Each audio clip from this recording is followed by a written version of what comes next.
Bismillahirrahmanirrahim. Alhamdulillahirabbil alamin.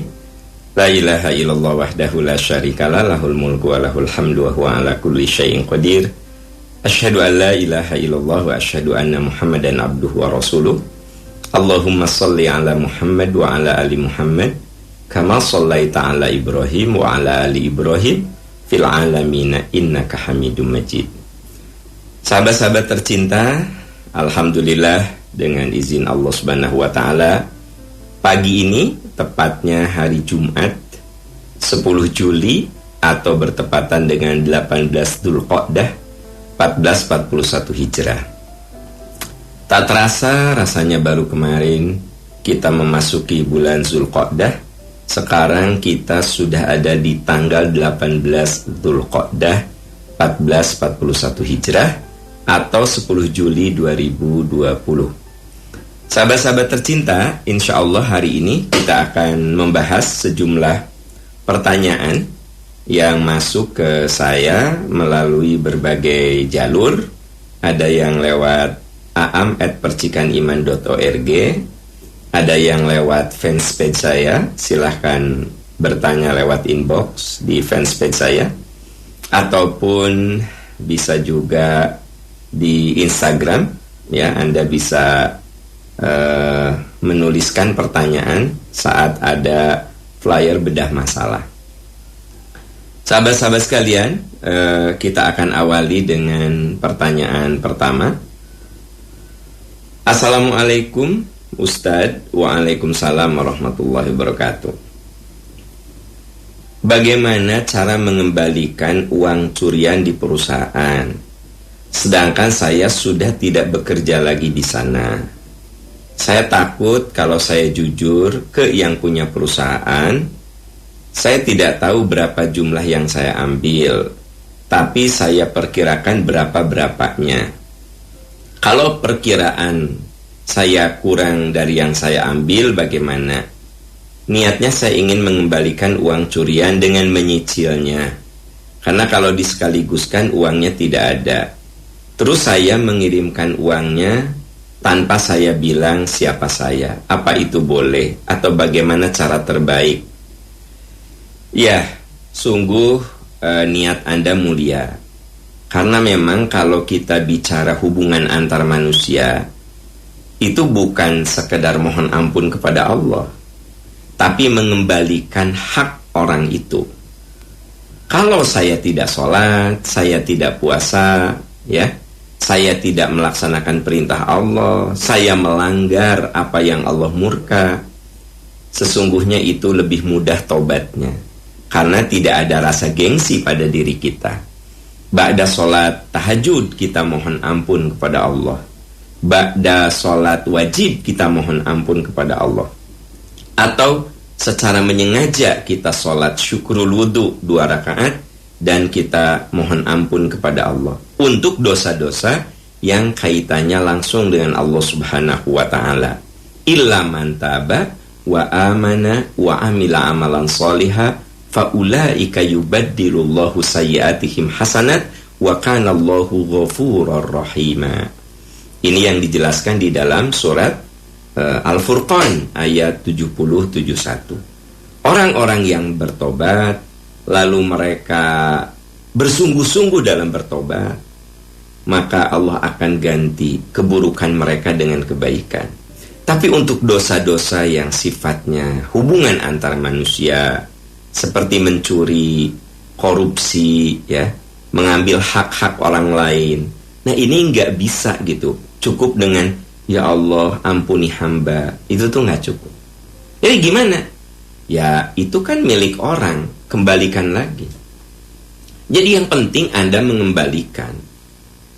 Urusan misalnya, saya tidak mau bilang Aam Amiruddin, enggak, tapi saya kembalikan saja ke rekening perusahaan. Boleh tidak? Ya kalau bicara boleh dan tidak, ya boleh-boleh saja, gitu, ya.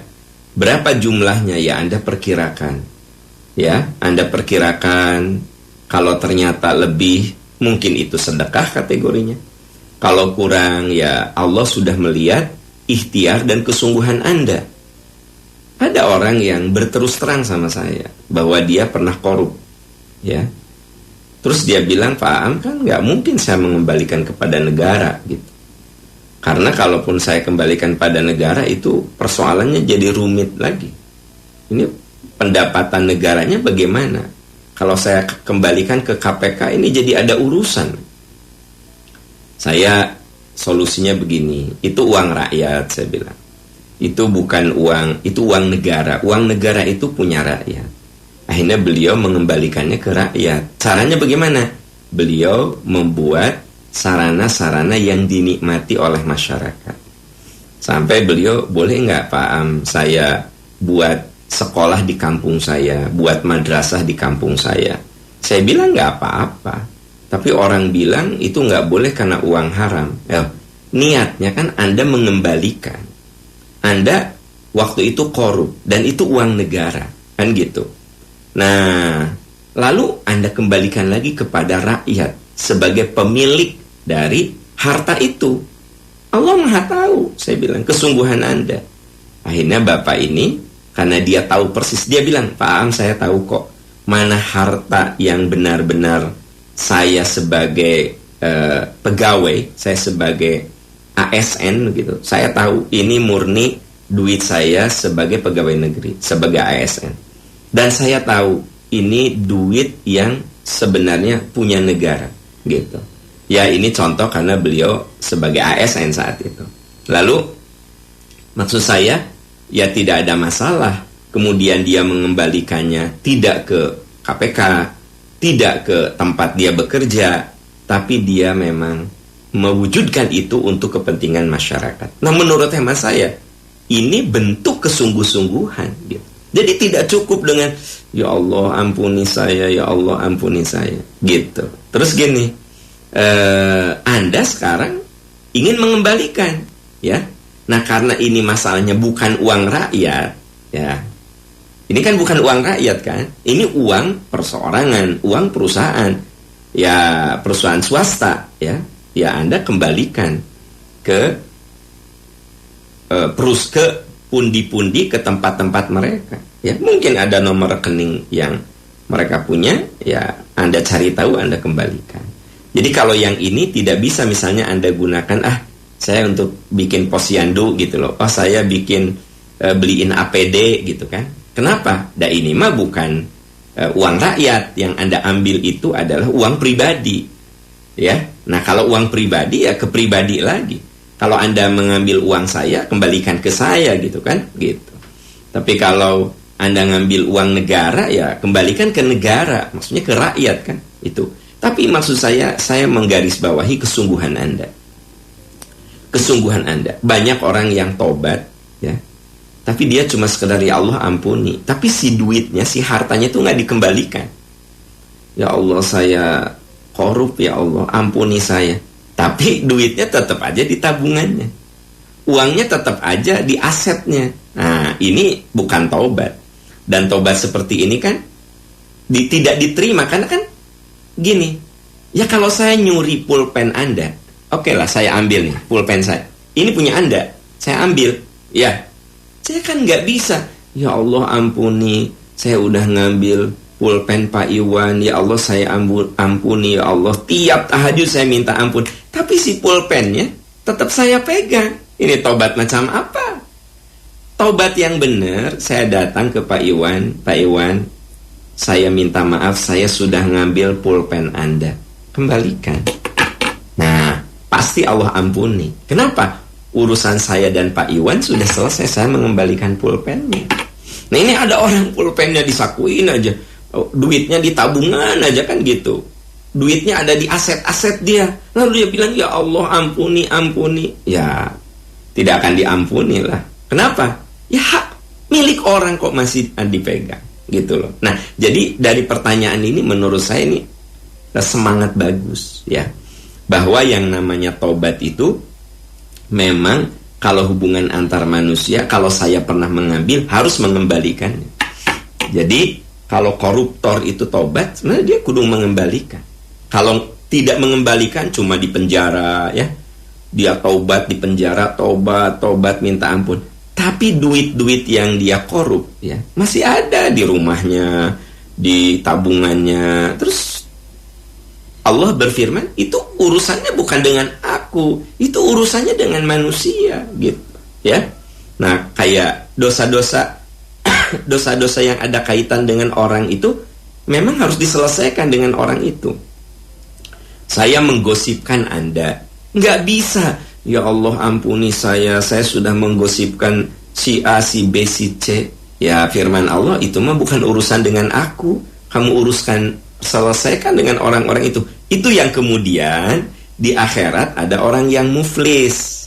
Nah, orang yang muflis itu orang yang ketika di dunia dia beramal banyak, tapi dia zolama hadza, syatama hadza, dia mendolimi si A, memaki si B, menggibah si C. Tuh, kaitannya dengan orang ini banyak amalnya, ya kan gitu. Maka orang yang dia zolimi, orang yang hartanya dia rampas, ya kan nanti mah saya misalnya ngambil harta Anda, kan Anda nggak tahu kan, tapi nanti kan bakal ada rekaman CCTV bahwa saya mengambil harta Anda tidak datang ke saya, Aam, saya ingin itu dikembalikan. Nah masalahnya di sana kan sudah tidak ada harta lagi, maka saya bayar dengan amal saya. Bayar dengan amal. Kata Nabi, sampai orang itu amal baiknya habis, maka amal buruk orang itu yang kemudian dipindahkan ke dia. Sahabat-sahabat tercinta, tolong jangan sepelekan dosa antar manusia. Jangan sepelekan. Kenapa? Karena Allah tidak akan mengampuni kalau kita tidak menyelesaikannya dengan orang itu. Ya, tidak menyelesaikannya dengan orang itu. Jujur, ada orang yang datang ke saya, dia berlinang air mata, bahkan akhirnya dia menangis gitu. Seorang bapak, umurnya 50 tahunan, ya. Dia bilang, Pak Aam, saya waktu itu cerai sama istri saya. Saya sejak cerai, saya nggak pernah menafkahi anak saya. Saya nggak pernah menafkahi anak saya. Jadi anak saya itu 100% dinafkahi oleh istri saya. Dari mulai dia anak-anak, saya cerai ketika dia masih SD. Udah, saya lepas aja. Saya tidak menafkahi. Nah, saya tobat. Saya sekarang tahu bahwa itu tuh salah. Ya, bagaimana cara tobatnya? Ya, saya bilang, Bapak kudu ketemu anak Bapak. Bapak minta maaf sama anak Bapak. Kalau sama istri nggak ada salah Bapak, karena itu kan sudah bukan istri Anda, sudah cerai kan. Kalau sudah cerai kan urusan sudah selesai. Tapi saya bilang ada persoalan yang belum Bapak selesaikan, yaitu Bapak sebagai bapak dari anak itu. Jadi gimana Ustaz? Ya Bapak ketemu sama anak, minta maaf ya atas segala keteledoran Bapak. Iya Bapak, paham saya sekarang alhamdulillah tiap malam saya tahajud, saya menangis atas dosa-dosa saya. Ya saya bilang dosa-dosa yang lain sama Allah diampuni insya Allah kalau Bapak sungguh-sungguh. Tapi urusan dosa Bapak ke anak mah nggak bisa. Bapak cuma nangis di atas sajadah, ya nangis. Apa firman Allah? Itu mah bukan urusan, selesaikan tuh dengan anakmu. Saya bilang jadi Bapak kudu minta maaf sama anak Bapak, karena boleh jadi anak Bapak merasa terzolimi, punya ayah yang tidak memperhatikan kehidupannya, tidak menafkahi. Ya.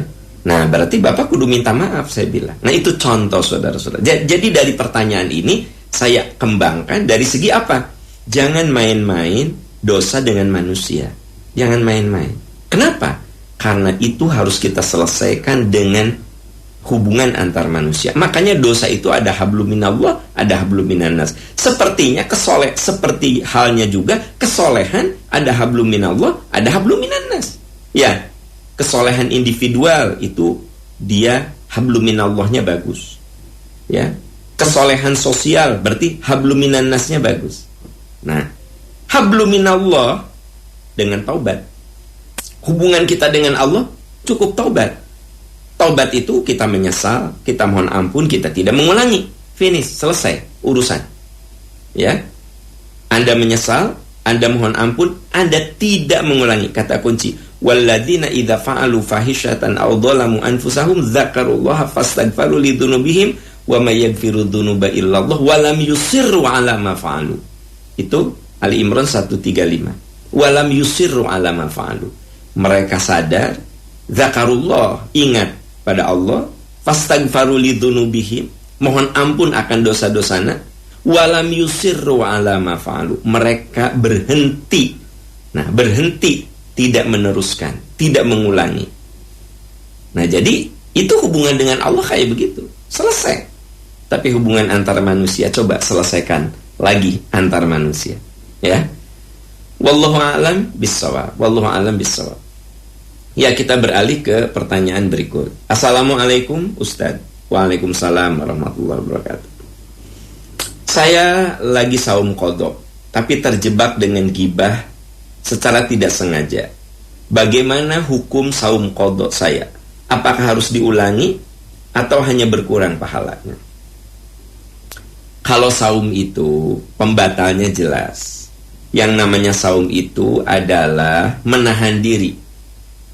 Min aklin wa syurbin wa jima'in min tulu'il fajri ila ghurubis syams. Menahan diri dari makan, minum, hubungan intim dari terbit fajar sampai terbenam matahari. Itu definisi dari saum. Ya.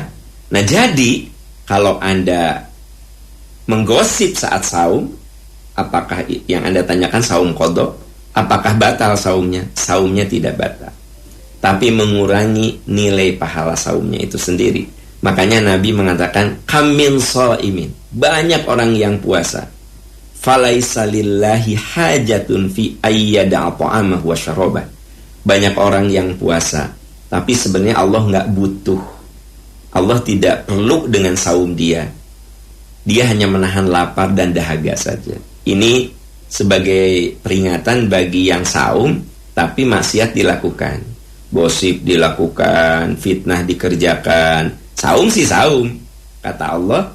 Allah tidak butuh menahan lapar dan dahaganya. Kata-kata Allah tidak butuh ya dengan saum dia, karena dia hanya menahan lapar dan dahaga, berarti ya pahalanya itu berkurang. Berapa berkurangnya? Tergantung tingkat kesalahan orang itu. Tapi saumnya tidak batal.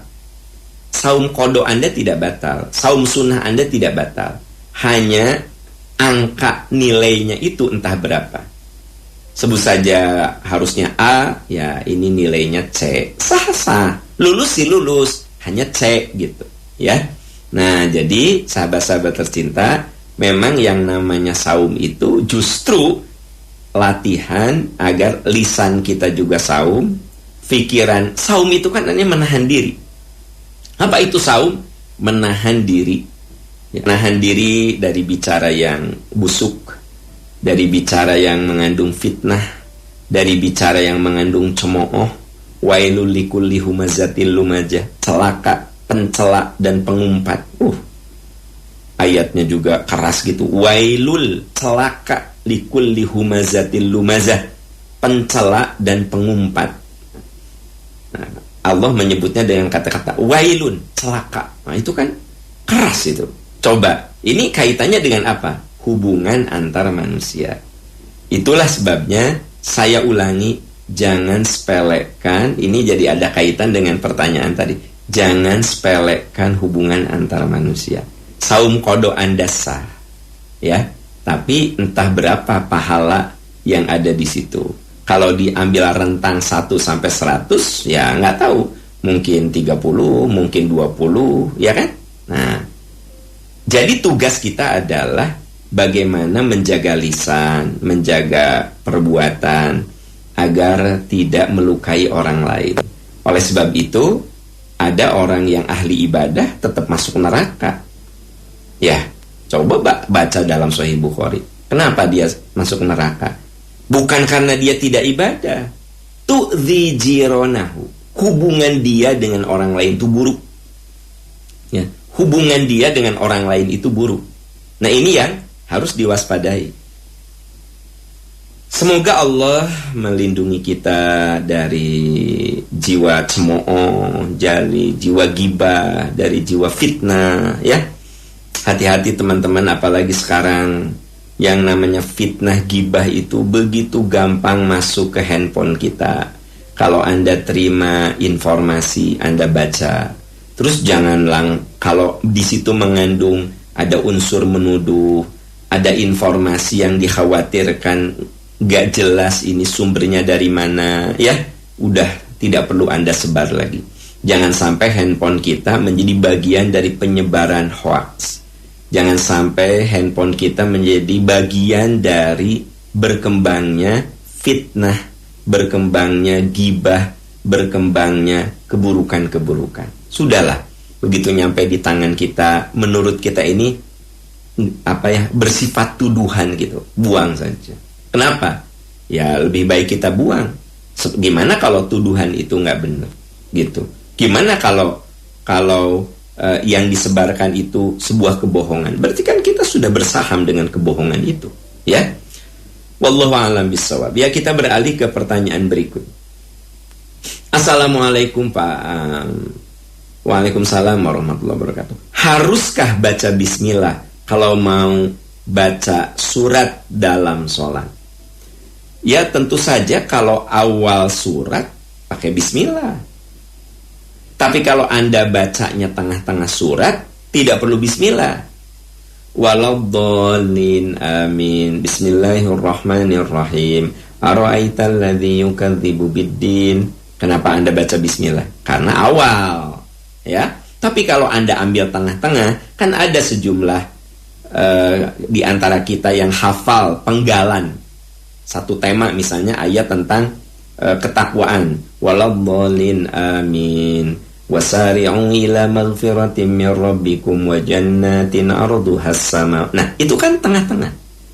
Jadi Anda tidak perlu bismillah lagi kalau suratnya itu tengah-tengah.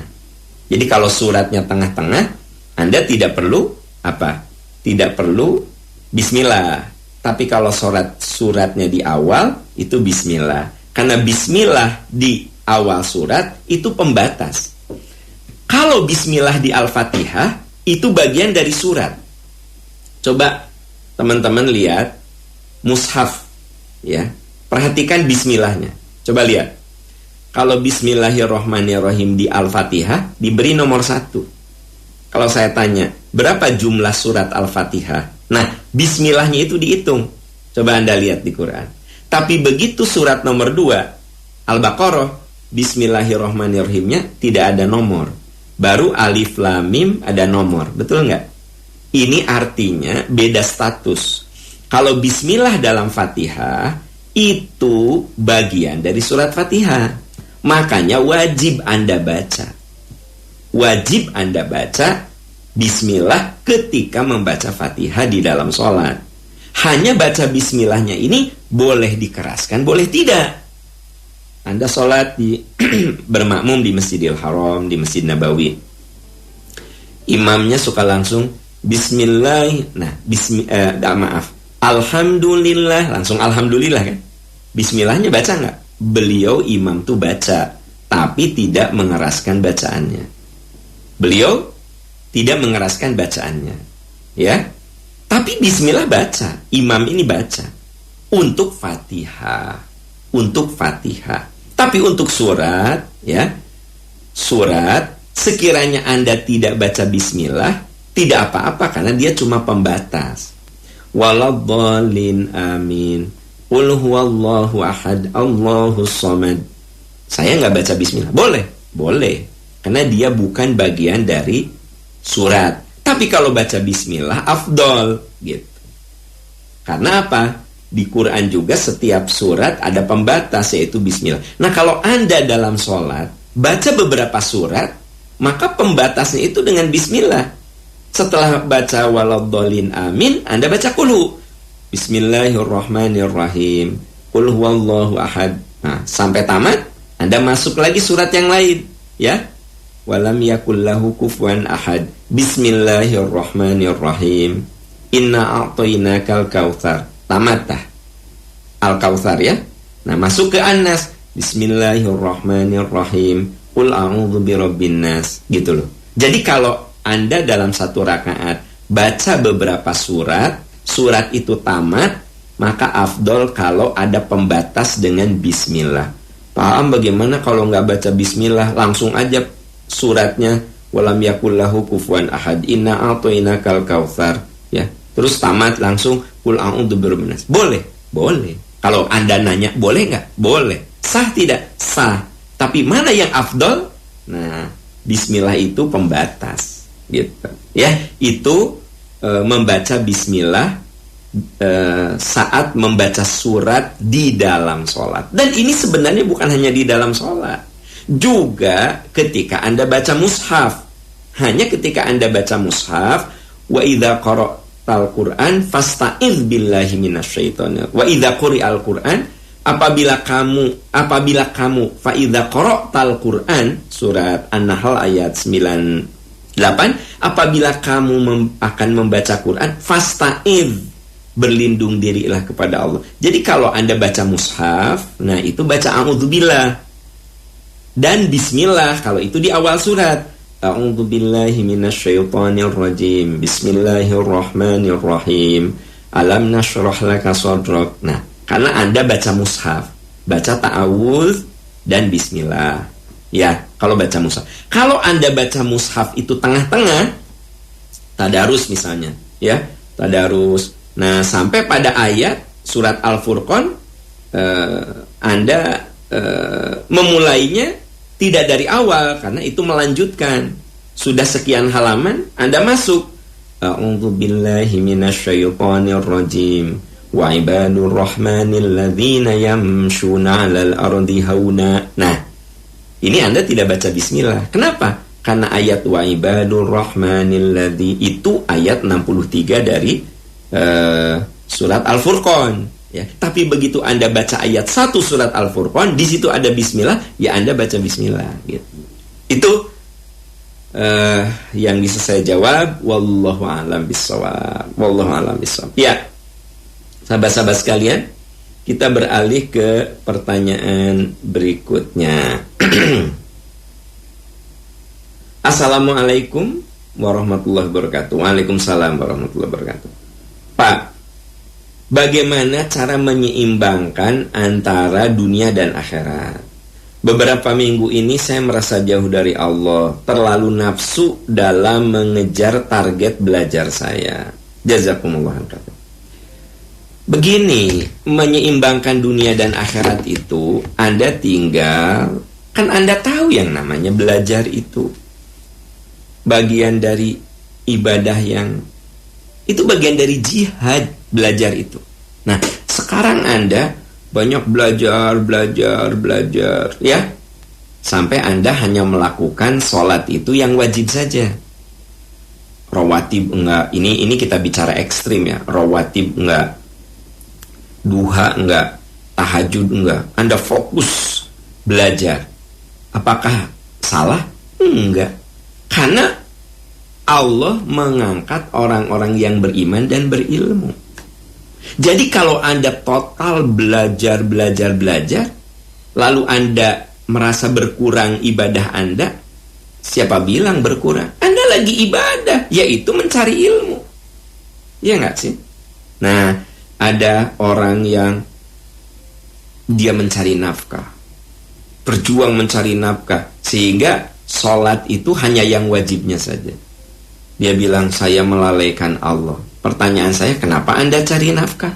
Saya ingin supaya anak saya terpenuhi rezekinya, Ustaz. Dia bisa sekolah di tempat yang bagus, pasti membutuhkan dana yang banyak. Saya ingin memberikan rumah pada istri saya, pada anak saya. Jadi saya bekerja sungguh-sungguh. Loh, itu kan ibadah. Apanya yang duniawi, itu ibadah. Nah gitu, jadi sahabat-sahabat tercinta, coba Anda lihat Al-Qasas ayat 88, surat ke-27, ya. Surat ke-28 ayat 77, bukan 88. Surat ke-28 ayat 77. Wabtaghi fima ataqallahu darul akhirata wala tansa nasibaka minad dunya wa ahsin kama ahsanallahu ilaika wala tabghil fasada fil ard innallaha la yuhibbul mufsidin. Ya. Apa katanya? Gunakan apa yang Allah berikan kepadamu untuk akhirat. Tapi kamu tidak perlu melupakan bagianmu di dunia. Wa ahsin kama ahsanallahu ilaik. Berbuat baiklah kamu kepada orang lain sebagaimana Allah telah berbuat baik pada dirimu. Nah, ini rumus dari hidup berkeseimbangan. Anda boleh total cari dunia, tapi dunia bukan untuk dunia. Dunia Anda gunakan untuk membantu orang lain. Anda gunakan untuk kehidupan kesejahteraan keluarga Anda. Ya. Jadi seorang ayah yang berjuang mencari nafkah agar anaknya bisa sekolah, agar anaknya mendapatkan harta yang halal, agar istrinya diberi nafkah sama dia. Kan ini ibadah. Apanya yang bukan ibadah ya? Makanya kita jangan mengartikan ibadah itu sempit hanya mahdhah, hanya hubungan kita dengan Allah saja. Bukan. Tetapi ibadah itu segala sesuatu yang Allah ridho, ya, itu kategorinya ibadah. Ada seorang ilmuwan, dia bangun jam 3 pagi. Dia bisa tahajud, tapi dia sedang menulis sebuah karya ilmiah untuk kebaikan, kemaslahatan, untuk kontribusi dia terhadap dunia keilmuan. Nah, ilmuwan ini dia tidak tahajud. Dari jam 2 pagi dia buka laptop, dia tulis. Kenapa? Karena mood dia dalam nulis itu pagi, moodnya dia nulis, ya. Dia tidak tahajud. Pertanyaan saya, apakah ini salah? Nah, ternyata ini lebih mulia dari sholat tahajud. Kenapa? Kalau saya sholat tahajud, siapa yang menikmati? Cuma saya. Ya. Tapi kalau saya menulis untuk kemaslahatan, nanti yang menikmati siapa? Bukan saya. Orang lain ikut menikmati. Dunia keilmuan bisa ditambah oleh kita. Walaupun yang namanya ilmu itu kan, semua orang itu wa ma utitu minal ilmi illa qalila, diberinya sedikit, sempret, sancrit, kan gitu. Tapi tetap para ilmuwan memberikan setetes, jadilah lautan. Lautan ilmu. Nah, jadi pada sahabat-sahabat yang memang Anda ini jiwa keilmuanannya itu sangat hebat, ya Anda bisa berjihad dengan ilmu Anda. Anda bisa membuat amal jariah. Jadi boleh jadi ada dia tidak sholat tahajud, tapi dia menulis, ya. Dan tulisannya itu dibaca oleh ratusan, ribuan, ratus ribu orang. Ketika dia tahajud, siapa yang nikmat? Dia sendiri. Tapi ketika dia menulis sebuah karya ilmiah, ya, sebut saja dia akhirnya bisa menulis sebuah buku ajar, kebayang gak sama Anda? Berapa ribu, ratus ribu mahasiswa yang kemudian jadi mengerti materi itu karena tulisan Anda. Ya, nah jadi kalau Anda bertanya gimana sih Pak Aam menyeimbangkan dunia dan akhirat, yang penting selama Anda melakukan itu karena Allah dan yang Anda lakukan itu bukan sebuah keburukan, itu sebenarnya ibadah. Makanya Ali radhiyallahu an yang oleh Nabi disebut babul ilmi, pintunya ilmu, beliau mengatakan hayatuna kulluha ibadah. Sebenarnya seluruh relung-relung hidup kita itu adalah ibadah. Ibu, sekarang ibu lagi apa? Ada yang lagi cuci piring, ada yang lagi menyiapkan sarapan, ada yang lagi beres-beres. Ibu sedang ibadah, gitu. Nah, justru kurang bagus kalau ada ibu-ibu sekarang ini dari mulai subuh sampai sekarang masih baca Quran. Padahal jam 6 suaminya akan pergi ke kantor misalnya karena kantornya jauh. Ibu nggak nyiapin sarapan, ibu nggak bawain makanan, ibu nggak nyiapin persiapan suami karena ibu baca Quran aja. Nah, itu justru salah. Anda salah. Bukan salah baca Qurannya. Anda tidak faham bagaimana menempatkan ibadah. Maaf ya, kan ada Ibu nu baca Quran, one day one juice. Suami nggak keurus, anak nggak keurus, rumah tangga nggak keurus. Nah, ini dia nggak ngerti skala prioritas. Ada juga orang yang baca Qurannya hanya 3 ayat, tapi seluruh kehidupan manajemen rumah tangga bisa beres. Ya, karena dia nggak punya asisten rumah tangga, dia manage tuh semuanya. Dari mulai ngebangunin anak, mandiin anak karena anak-anaknya masih kecil, beberes, semua dia lakukan dengan dahsyat. Dia baca Qurannya cuma 3 ayat sehari. Ya, tahu nggak? Ibu ini lebih bagus daripada ibu nu baca Quran one day one juz, suami nggak keurus, anak nggak keurus, rumah tangga keurus. Ada seorang bapak, ya, dia pergi pagi, pulang sore, bahkan malam. Karena dia ingin menafkahi keluarganya dengan cara yang halal. Bapak yang satu lagi, ya, dari mulai jam 3 dia sudah bangun, dia tahajud, selesai subuh dia baca Quran, ya. Waktu duha dia wirid dan zikir pagi, nyambung ke sholat duha di rumah aja, ya. Lalu kehidupan rumah tangga dibantu ku adiknya, ku kakaknya, ku uakna, dikirim makanan. Maka sebenarnya bapak tadi yang ibadahnya minimalis, ya minimalis lah, dia cuma sholat subuh sama rawatib, ya baca Quran juga 2 ayat juga enggak, mungkin enggak baca Quran, tapi langsung karena dia kudu mencari nafkah, dia berjuang dari ba'da subuh sampai isya dia cari nafkah. Bapak seperti ini ibadahnya lebih dahsyat dari bapak yang tadi yang terus saja baca Quran, wirid, dzikir, tapi nafkahnya dikasih sama orang, ya. Dan ini pernah terjadi pada zaman Umar bin Khattab. Umar melihat ada seorang yang sedang wirid di masjid. Ya Umar lewat saja, mungkin dia lagi cuti gitu. Nah besoknya orang itu masih wirid juga. Akhirnya Umar nanya, setelah 3 kali, saya lihat tiap hari kamu di masjid ya, wirid, zikir gitu. Kalau kamu dapat nafkah dari mana? Ini kan jam kerja nih, bukan jamnya wirid gitu loh. Kalau bahasa sekarang, ini orang jamnya beraktivitas, kok kamu masih wirid di masjid? Terus kamu makan dari mana? Si orang itu dengan apa ya? Dengan pede. Ya Amirul Mukminin, saya mencintai akhirat. Saya tidak mencintai dunia. Ya kamu makan dari mana? Kata Umar. Saya diberi oleh saudara saya yang jualan di pasar. Dia selalu bersedekah pada saya untuk kehidupan saya. Apa kata Umar? Demi Allah, saudaramu yang di pasar itu lebih abid, lebih ahli ibadah ketimbang kamu yang cuma duduk di atas sajadah. Gitu. Tuh, coba Pak, Bu, teman-teman. Ini pesan apa?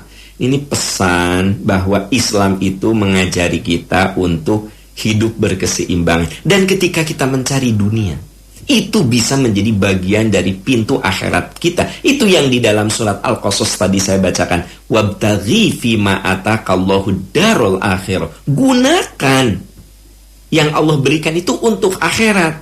Wala tansa nasibaka minad dunya. Kamu tidak perlu melupakan duniamu. Wa ahsin kama ahsanallahu ilaik. Berbuat baiklah kamu sebagaimana kamu berbuat baik, sebagaimana Allah telah berbuat baik pada dirimu. Jadi sebenarnya Islam itu agama yang indah, yang realistis gitu ya, yang realistis. Masih ada yang nanya, Pak Am, ini kan musim anak-anak sekolah, uang saya pas-pasan, kurban apa bayar sekolah? Ya bayar sekolah lah, ngapain kurban? Kalau memang dananya terbatas, bayar sekolah. Kenapa? Karena membayar bayaran sekolah untuk anak-anak lebih wajib dari kurban. Makanya Nabi mengatakan man kana lahu sa'ah, siapa yang punya keleluasaan harta falam yudhahi, tapi tidak berkurban, fala taqrabanna musallana, jangan dekat-dekat ke tempat sholat kami. Jadi siapa yang ditegur oleh Rasul? Orang yang punya keleluasaan harta tapi tidak berkurban. Kalau Anda misalnya rezekinya terbatas cuma untuk biaya kuliah anak, ya udah kuliah anak, nggak usah mikir kurban. Kan itu realistis sebenarnya. Islam itu agama yang indah, realistis, masuk akal, dan faham skala prioritas itu seperti apa gitu. Kalaupun ada orang yang sampai tidak bayar uang kuliah karena kurban, itu mah karena tidak mengerti, bukan Islam yang salah, dia tidak mengerti Islam gitu. Makanya kita kudu belajar dan belajar, sahabat-sahabat sekalian. Oke. Pertanyaan tadi nampaknya mengakhiri kebersamaan kita di bedah masalah percikan iman pagi ini, dan perlu saya informasikan, insya Allah besok hari Sabtu 11 Juli jam 19.30 ada kajian Al-Hikmah online. Jadi kita bisa belajar dengan sangat efisien, Bapak Ibu di rumah masing-masing, bisa ngajak anak, bisa ngajak keluarga, cuma duduk di depan monitor. Ya alhamdulillah, saya lihat banyak sekali di antara yang ikut yang sengaja membawa saudara-saudaranya ya. Misalnya kemarin hari Sabtu ya, hari Rabu ada namanya, kalau nggak salah Bu Is, itu sampai 12 orang lihat di monitor. Jadi sok Bapak Ibu bisa ngaji bareng dengan saya di Al-Hikmah. Bukan hanya Anda lihat di monitor ya. Coba suruh anaknya dari HP ke monitor TV juga bisa disambung kan gitu. Nah, itu Al-Hikmah online series. Insya Allah kita akan membahas Aku Bersamamu. Aku Bersamamu akan kita bahas, kalau kita tidak bersama Allah apa akibatnya, kalau kita bersama Allah apa juga kebaikannya. Lalu bagaimana caranya supaya kita selalu bersama Allah. Aku Bersamamu, Sabtu 11 Juli 2020 jam 19.30. Toh sekarang mah tidak perlu, kalau nggak perlu banget mah nggak usah keluar rumah kan, udah aja di rumah. Nah apa sih, kenapa? Jangan dikira COVID-19 itu udah nggak ada. Kemarin saya dengar berita yang positif bertambah dalam sehari itu 1.800 orang ya. Terus di Jawa Barat juga ada kecenderungan menaik, ada klaster-klaster baru. Jadi jangan Anda kira bahwa COVID-19 ini udah nggak ada. Jadi selama kita masih bisa menghindari kerumunan, ya hindarilah, mendingan ngaji daripada duduk-duduk di tempat yang nggak jelas. Gampang juga itu di rumah kita ya. Nah, teman-teman bisa lihat Instagram saya bagaimana cara ikut Al-Hikmah online. Sangat gampang sekali ya. Anda dapat linknya, sudah ikut ya. Kemudian saya ucapkan jazakumullahu khairan katsira bagi sahabat-sahabat yang sudah berwakaf dan akan berwakaf. Hanya Allah yang akan membalas segala kebaikan Anda, karena ini kebaikan untuk Anda, bukan untuk saya. Nanti di alam barzah, di alam kubur, toh harta yang kita wakafkan yang akan jadi cahaya kubur, bukan yang kita wariskan. Ya, catat loh. Harta yang akan menolong kita bukan yang kita wariskan, yang kita wakafkan. Jadi tidak semuanya harus untuk ahli waris. Coba sisihkan, kita juga perlu ya untuk kebahagiaan akhirat. Anda bisa wakaf ke Bank Mandiri, transfer saja 13.910 5.008. 13.910 5.008 atau Bank Syariah Mandiri 7.979 068. Itu kalau nawaitunya wakaf. Tapi kalau nawaitunya mau sedekah, mau infak, mau berkontribusi untuk kegiatan dakwah, untuk kegiatan penyebaran ilmu, Anda bisa bisa transfer ke Bank Syariah, Bank Mandiri 13100 555 33220 13100 555 33220 Bank Mandiri ya. Bapak Ibu sahabat-sahabat tercinta, insya Allah besok hari Sabtu kita bertemu lagi di bedah masalah kontemporer percikan iman pagi. Demikian sahabat-sahabat tercinta, kita akhiri dengan doa kafaratul majlis. Subhanaka Allahumma wa bihamdika asyhadu an la ilaha illa anta astaghfiruka wa atubu ilaik walhamdulillahi rabbil alamin. Wassalamualaikum warahmatullahi wabarakatuh.